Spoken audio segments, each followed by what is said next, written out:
She slid the eviction papers across the kitchen table like a poker hand she thought would end me.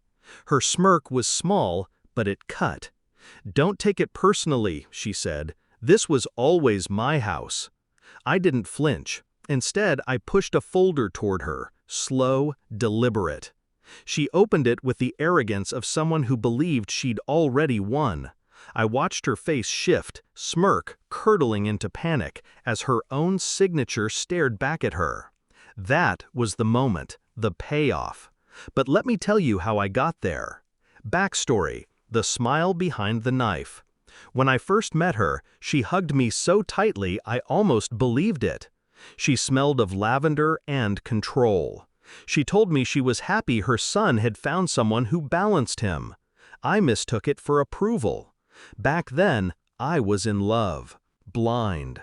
My husband and I were building a life, dreaming about a home filled with laughter and safety. She even offered advice, pretending to guide us. She spoke about taxes, property laws, how paperwork could protect us. I wanted to believe she was family. Discovery: cracks in the walls. It started with her casual reminders. "You're lucky I let you stay here." Her words landed like stones, one after another, shaping a wall around me. At first, I laughed it off. She was blunt, maybe insecure. But then she started calling it her kitchen, her living room. The truth crawled out one night when I found the paperwork in my husband's desk. The house deed, signed over into her name. "Just for tax purposes," he had written in the margins, probably parroting her words. My heart didn't break, it calcified. That was the night I stopped being a wife and started being a strategist. The shift: silence becomes my weapon. I didn't scream, I didn't confront. That's what she expected. Instead, I played the role she cast me in, the quiet, grateful guest. I studied property law, tax codes, inheritance loopholes. I became fluent in the language she thought she owned. While she reminded me daily that I was replaceable, I collected evidence. Her rental income she never declared, the offshore account she bragged about after too much wine, the tax fraud she thought was invisible. I didn't need to fight for the house. I only needed her to hang herself with the rope she had already woven. Execution: stitching the trap. Step 1 was subtle. I started documenting everything: her texts, her slips, her arrogance. Step 2, I hired a lawyer, quiet as a shadow, not for me, but for her sins. Step 3, I waited. Patience became my sharpest blade.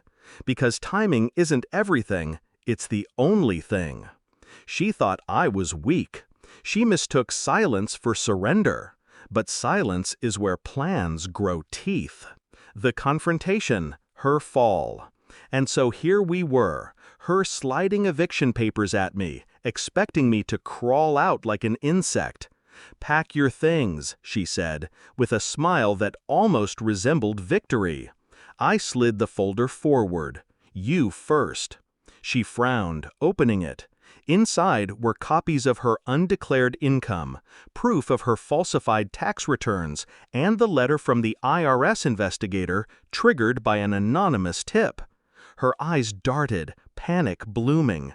"Where did you—" "You made one mistake," I said, my voice steady. "You taught me where to look." The silence between us was suffocating. She flipped through the pages, searching for an escape. There was none. "You report me, you'll lose too," she tried. I leaned in, calm. "No, you lose. Because while you were so busy playing queen of this house, you forgot. Queens fall hardest when their own castle turns on them."